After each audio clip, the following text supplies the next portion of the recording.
What's up, guys? Troy here with the InnerGeekZone.com, and today we're going to take a look at some footage that was shot late last week on the Rift public test server, and this is going to be taking a look at some of the content that's coming up in patch 2.5, the Song of Dreams. Now, as I said, this footage was shot on the public test server at the end of last week, so things could be subject to change between now and when all this content is scheduled to launch on November 6th. But what I wanted to do is just shoot some footage and give you an idea of the underwater combat and kind of what the questing is going to be like. There's a couple of underwater rifts and things like that that are pretty cool to see. So we're not going to take a look at just every little detail, but I wanted to give you a little overview of what's coming. And then, of course, when everything goes live, we'll get in and really take a detailed look at what's coming in the patch. So to get started in the content here, you start at Breaker Point, which is on the west side of the Ember Isle. And, of course, all these zones and everything we're going to see exist now on the live servers. There's just no quest NPCs or any quests to do out there. They're just sort of empty zones, but you can go on live servers right now and head out to that area and swim around and check out some of the different ruins and things that we're swimming around and questing in right here with all the quests and stuff activated, of course, on the test server. Now, a lot of the underwater combat and a lot of the content like this is sort of a test bed for some of the things that are going to be coming in patch 3.0, which should be the next big expansion type update. There's no date or anything like that. We don't know exactly when that's coming, but this sort of content is a precursor to the kind of the plane of water kind of type of content that we're going to be taking part in once 3.0 goes live. But that's still a long ways down the road, so right now we're just going to look at what's available in 2.5 and just accept it for what it is, current new content coming into the game. It just so happens to be kind of a sneak peek at a lot more type of things that we're going to see in 3.0 later on down the road. So as you saw just a minute or so ago, there was a little relic thing that I had to go swim down to and interact with, and that gives me a buff that gives me the ability to breathe underwater. Now the buff is on a timer. I don't remember exactly what the time limit on it was, but it was fairly long, an hour or two I would say probably. And that, very much like Guild Wars 2 underwater combat, it just lets me swim around, breathe underwater. I don't have to worry about going to the surface, having air or breath bar killing me or anything like that. You can just swim around, do the content as if you were on land, except you're swimming around doing it in a three-dimensional world. Now, as far as the type of questing content that's available in this zone, it was some pretty standard fare as far as questing.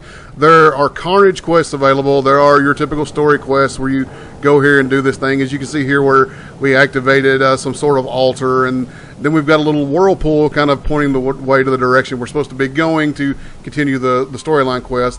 But as I said, there's different mobs laying around, and you'll get quests to go kill 10 of these, collect this, collect that. There's the Carnage Quest that so many people love and or absolutely freaking despise, but they are here, they are a part of the game, so expect some Carnage Quests. And as far as story goes in the questing, I was trying, in all honesty, not to pay too much attention to the story, because I didn't really want to spoil a lot for myself or for you exactly what was going on. There's some story quest text there if you want to pause the video and read through it. Like I said, I'm not going to spoil anything for you as far as story or anything like that. But basically, I ran through some quests just to kind of get a feel for the combat and see what sort of quests were going to be available out here. Now, as far as the underwater combat itself goes, you'll see here in just a second we're going to start attacking something. As I start shooting with my bow, I kind of look like I'm swimming around. The cloak is kind of floating around and being a little crazy, but I look like I'm swimming and kind of shooting underwater. There were still some abilities where I would go into the standard combat pose that you would see as if you were standing on the ground, and it would look a little funny if you were up swimming in the water. But for the most part, they've made an effort to make things look as if you're swimming around on the water. And of course, the zones themselves are absolutely gorgeous, and it's a cool area, and it's a great feel. If you're not a super fan of underwater combat, they've made some general improvements that'll help with that a little bit, but there's nothing just groundbreaking here. It's like, oh my God, this is so spectacular, and they've absolutely made underwater combat the greatest thing ever. It is improved over some of the existing underwater stuff you've seen previously in the game, and of course the ability to breathe underwater for extended periods of times helps significantly. But if you're just not a fan of underwater combat, you may not enjoy this content a whole lot. But if you like the idea of swimming around in sunken ruins and killing underwater monsters and mobs, then this content looks like it's going to be pretty fun. It's going to be different. and it's going to be something new and exciting for us to do, which is always a great bonus. Now, on the test server when I was playing, there were still a few issues with some abilities, specifically ones that had to do with movement of your character, like the retreat on the marksman here. When I would hit it, I would end up in some weird places, and I'm not sure if it's just because I wasn't used to the underwater combat and I had my camera rotated and my mouse rotated in a weird position, but instead of like retreating straight backwards, I would retreat like straight down, like however many feet or meters I was supposed to retreat. And it was just really disconcerting, and it would take me a second to figure out exactly what the heck just happened, where am I, and where is the enemy I was just attacking. So hopefully those things are going to get polished out. I haven't gone back and looked since I recorded this footage, but we'll definitely be looking at that sort of stuff once the patch goes live. As of this recording, it's going to be scheduled for tomorrow, November 6th. So I'm definitely going to jump in, and I want to see if some of those things have been improved. So just keep in mind anything I say, oh, this wasn't that great, or I didn't enjoy this, or this was buggy. This was the test server, and like I said, I haven't been back since the first day I recorded this, so there's still definitely been time to improve things even between then and now, and definitely been time between when I did this and when everything goes live, and there will always be hot fixes coming out to repair stuff like this. So overall, though, I think they've done a fairly good job with the content. It's fun, the questing. Though the standard quest, it was definitely, like I said, it was unique being under the water, swimming around doing it, not having to worry about the breath bar and things like that. So it's going to be a nice break from some of the stuff we've been used to. And it's going to be something different, and it should be a lot of fun for most of us. Right now I want to skip ahead and show off some of one of the underwater rifts that I encountered while I was out in the zone. This was already open underwater. I didn't open this or anything. I just saw it on the map and just swam right over to it, just like you do on every other map. You just open the map and it'll show you where there are rifts opening up at. The entire rift is underwater. It doesn't like open up above the water and come underneath or anything. It's the top of the rift is just above us here in the water.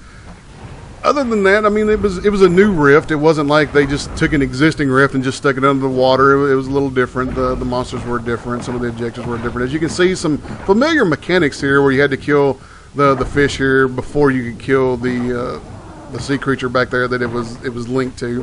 But it was at least they created new content for it, new rifts with different things going on. And here again, I don't want to just spoil anything and everything for you if you don't want to be spoiled, so I'm not going to just show the entire thing. But I wanted to give you a look and let you see, get an idea of kind of what the rift looks like underwater. It's pretty similar to, like I said earlier, it's pretty similar to above ground content, except you can swim around and do it kind of three-dimensionally. You can get above things and below things and attack them. As you see here, a lot of the things kind of stick to the ground. They're not really a whole lot kind of swimming around up above us. You can see little tentacles coming down. They're actually just the top of the rift where it's opened up, kind of coming down into the view so you can see it. So everything, at least in this rift, kind of stuck towards the ground, so you ain't got to worry about things just coming from above you. But you can swim up and attack them from above if you want to, particularly if you're a ranged character. Now I just want to skip ahead one more time here and show you one more thing. And again, we're not going to show the entire thing because no spoilers. But you do get a quest to go onto the land in Ember Isle and open a rift that is a level 60 rift. And this is a storyline specific rift. It moves the storyline forward. So this is definitely sort of unique and something fun that was different to do. Now, of course, this isn't like the very first time ever they've used a rift to advance the plot or the storyline, but it's not done so often that it still feels unique and interesting and pretty epic when they do it.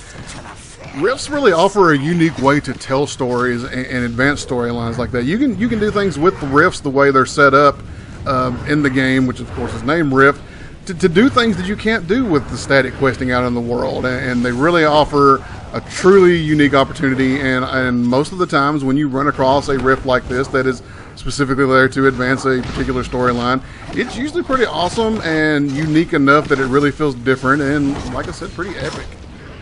So that's a quick look at some of the basic combat, underwater combat, and a little bit of questing, and of course the above ground Ember Isle rift here.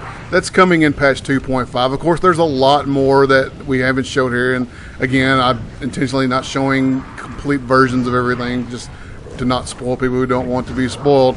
but there are achievements and all sorts of different things, and the storyline continues on, and I went a little further into the storyline, but we won't go into what that is. But hopefully this gives you a kind of a general idea of what's coming up in the patch, and hopefully you're looking forward to it. It looks like it's really going to be something different and kind of a step in a little bit of a different direction from what we've been doing in Rift. The underwater combat itself has the potential to really be fun and interesting and be different, and just kind of get our mindset going in a different direction right now. And of course, everything that's coming in patch 2.5 isn't dropping the day that this launches. They've already said that they're going to slowly crank some things out. New raids, new 10-man slivers, things like that are going to slowly come over the next few weeks. So this should be an interesting time. There should be some new things coming out over the next few weeks to keep us going and seeing some new things and doing some interesting stuff without having to do the same old all the time. And of course, get a feel for some of what 3.0 is going to be, and this is a chance for them to fine-tune that and hopefully make that really epic. And I'm really looking forward to 3.0 and some of the things that it can definitely offer. Well, I hope you've enjoyed this little sneak peek at what's coming up in Rift patch 2.5. As always, don't forget to subscribe to the channel if you haven't already. Hit the like button for me if you enjoyed the video, and you can follow me and everything I do on Twitter at InnerGeekZone. Thank you very much, guys, and we will catch you later.